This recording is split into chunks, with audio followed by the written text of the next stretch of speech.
Welcome to the Leadership Library. I'm your host, Rocky Romanella. We're in episode number 3 of the episodes talking about team building and the team building competencies that you need. One of the competencies that you need is communication and interpersonal skills. Got some great feedback from some of you about the last couple episodes. And please, if you have any feedback, don't hesitate to email me at rockyromanella@gmail.com.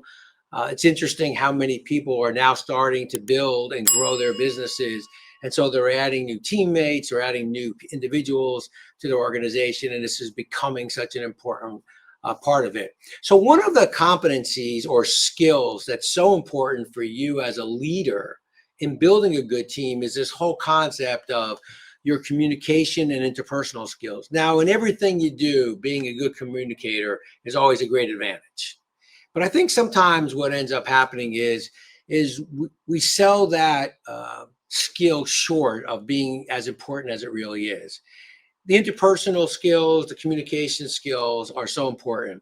And before I bring in Coach Romo, who you've heard in the last 2 episodes, give us some outstanding information and some valuable boots on the ground, as they say, of him building his teams. I think it's important to remember, though, that at the end of the day, people want to hear from the person that they work for or the person that they're being coached by. And I think that's so important. So let's talk a little bit about what are these communication and interpersonal skills. First is that you have to, as a leader and as a coach, express yourself effectively, both orally and I think written. And I think in business, the written side could be the emails that you send out, maybe the note that you send somebody thanking them for all they do on behalf of the organization. But I think it's the same when you're recruiting players to a team. For example, you're going to meet their parents. They're going to send you emails. They're going to send you maybe their videos of their performance. So I think the ability for you as the leader to express yourself both orally and written, I think is so important. And then I think you got to work on your presentation skills, right? Because, you know, when you're trying to lead a team and you're trying to explain to the team where we're going and how we want to get there, some of that's got to be in a presentation form. I think you have to be a good listener. I think we don't place enough emphasis on being a good listener. We're all excited about maybe talking, but you know that's why they say you have 2 ears and 1 mouth. It's you got to listen, and you've got to listen intently, and you've got to give people the opportunity to tell you some of the things that are on their mind, right? So, and a good listener can do that. You want to be at ease at conversation, both in business or in a meeting, but also in social settings, right? So, you know, you got to be able to interact. You know, we used to always say you got to be able to talk to the person, the janitor, as well as the CEO. You want to gain trust and respect from your people, your customers, your board, your management team, you know, the coaches, your fellow coaches, your peer coaches, whatever. I think that's so important. You want to treat others with dignity and respect. And then you want to promote this high productivity culture.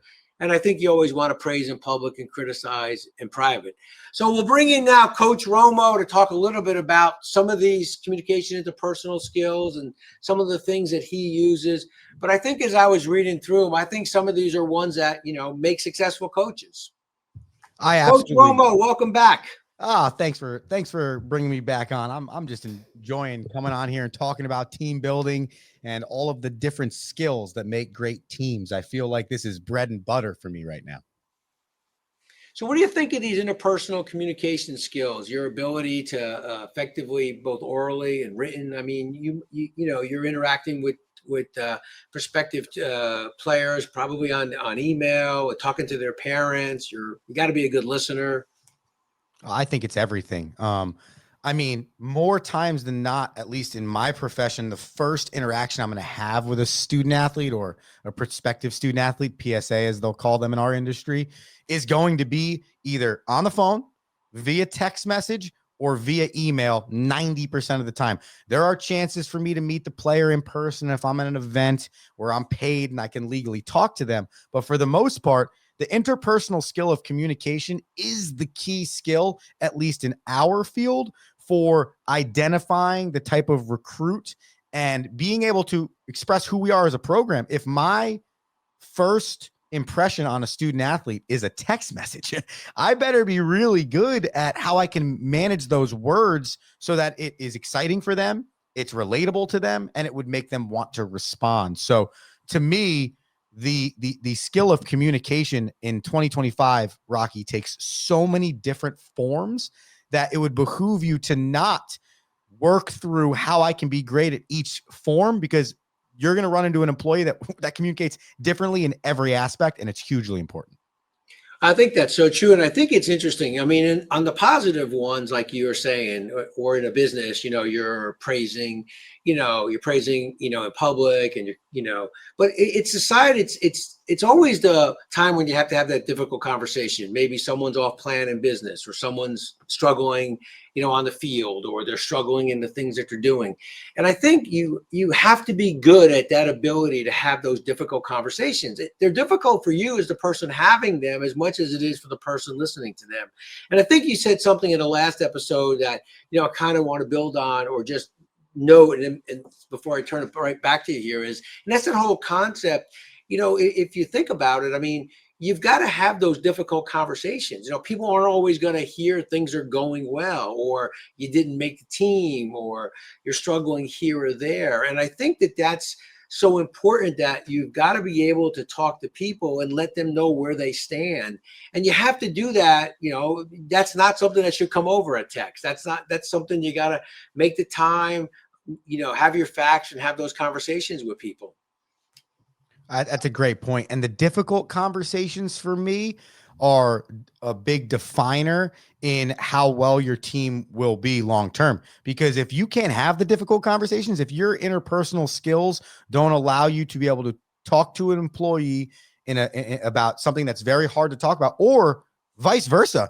In our program, and I don't know how you felt about this in the business workplace, but we want our student athletes to be able to come into our office and, of course, be respectful with their point, but be able to make their point and be able to have a hard conversation back and say, hey, Coach Romo, I don't like the way you spoke with me there, or I don't like the way I'm being taught right there. And for me, I realize how important that is for the development of the team, because they feel ownership in who they are in our team. And I feel ownership as their coach, saying, hey, they must really respect me and our process if they can respectfully come into my office and disagree with me. That tells me that we're a really good team. Oh, that's right. You've got to be able to accept bad news and be able to deliver bad news in a business setting. In the same thing, you've got to be able to sit down with that individual, and they've got to tell you. I mean, look, you're going to have people, to you, the point you brought up of, in the last episode, we talked a little bit about the transfer portal, what's going on now. In business, that's turnover. People are leaving, but if you have a good relationship with people, maybe it is the best thing for them to move on. And sometimes it is. But I think if you can have that conversation, then people may not be happy with the conversation they're hearing, but they respect the fact that you're having that with them, right? Absolutely. It's that get comfortable being uncomfortable situation, right? Like Oh, everyone always tells you have to do that to be successful. It's that right there. oh, absolutely. So this is a skill that everyone, to kind of like wrap up here, in team building, and as a leader, as a person trying to, move a team and everyone in the same direction. I think it's important. You got to work on these interpersonal skills. You have to work on your communication skills.